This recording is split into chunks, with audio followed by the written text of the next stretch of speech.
I spend 3 or 4 hours a day reading and 3 or 4 hours a day meditating. I believe that this does give me some intuition for whatever reason.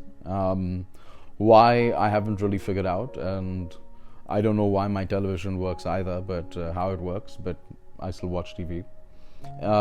This particular thought is about, I'm going to move away from spirituality for 1 second, though everything I think is connected into that, and move towards the conflicts that we're seeing currently. And I think the Ukrainian-Russian war is just the latest example of this.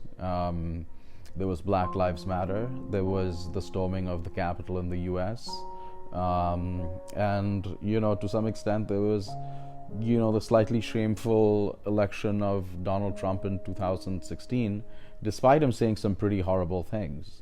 I mean, these are not things to be proud of, and picking the best of two evils is not really the way that a country with the potential of the United States or the world with the potential that it has should be choosing between.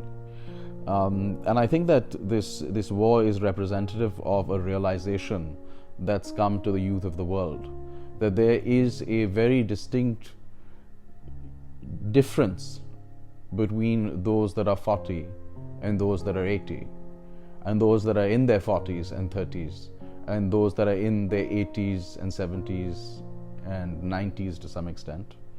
A majority of the wealth in the US, for example, and I'm using the US as an example, given the fact that it does control a disproportionate amount of influence in the world.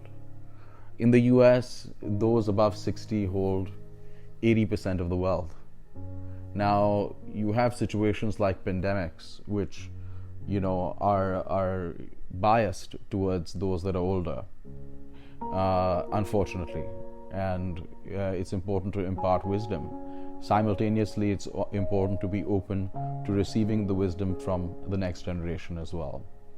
At the moment when we look around, we see conflicts everywhere in the world. These are conflicts that are all started by people in their 70s and 80s, who are all above the average life expectancy of their regions and who have nothing to lose.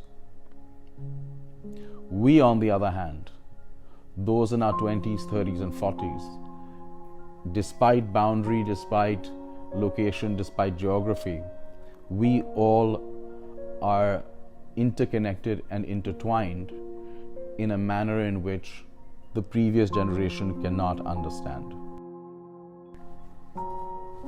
So now it seems like we need, potentially, someone who is closer to the median age of 55 that every president of the United States has been so far, on average. Perhaps it's time for us to regress a little bit towards the mean.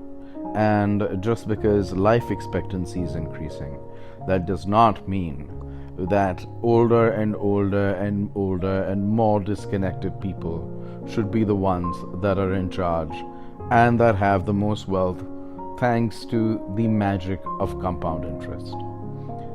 The interconnected generation and the interconnected world is going to have a much bigger asset in its network than the disconnected generation has in its assets. I went to college with people from all over the world, people from Russia, Azerbaijan, from Africa, from the US. These are all good friends of mine, and I can't imagine any of us pushing a button that would result in the destruction of them, their parents, and their children. Because of technology, we've seen them grow up. We have empathy for them. We have empathy because we've seen them play with their dogs. We've seen our friends play with their kids. We've seen them on birthdays and anniversaries and holidays. Who is pressing the red button in our generation? That's why when the Ukrainian war first started, you had youth all over the world, from the ROTC in the US to people in India, standing up and volunteering to go and fight in Ukraine. What Ukraine has shown us is that this is not a war about borders. This is the first time in history that you have an entire generation saying, not only will I die for my country, I will die protecting yours too.